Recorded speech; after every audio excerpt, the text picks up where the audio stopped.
मनसे अध्यक्ष राज ठाकरे यांनी नुकतंच एक विधान केलं आणि त्या विधानामुळे महाराष्ट्रामधून राज ठाकरे यांच्यावर टीकेची झोड उठू लागली। मात्र राज ठाकरे यांनी नद्यांमध्ये असलेल्या दूषित पाण्याबद्दलचं वास्तव मांडलं आणि ते कितपत खरं आहे असा प्रश्न उपस्थित केला जातोय।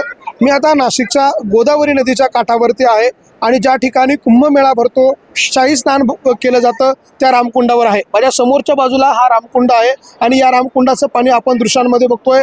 अशा पद्धतीने भाविक आपल्या डोळ्याला लावताय। काही भाविक जे आहे ते या पाण्यामध्ये अंघोळ करताय, तर काही भाविक मोठ्या श्रद्धेनं देशभरात हे पाणी घेऊन जातात आणि हे पाणी पितात देखील।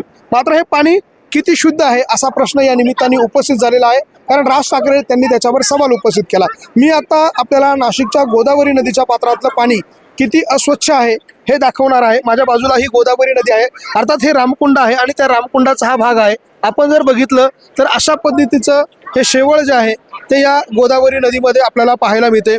पूर्ण अस्वच्छ झालेली ही गोदावरी नदी आणि तिच्यामध्ये अशा पद्धतीचं अतिशय घाण स्वरूपाचं शेवळ जे आहे ते आलेलं आहे। संपूर्ण नदी हे पाणी देखील जर आपण हातात घेतलं किंवा जर बाटलीत भरलं तर काळठोक पाणी आहे आणि अशा पाण्यामध्ये ज्या वेळेला असे नागरिक जे आहे ते श्रद्धेने आंघोळ करतात किंवा हे पाणी तोंडामध्ये घेतात, पाणी पितात आणि आपल्या घरी घेऊन जातात मोठ्या श्रद्धेने।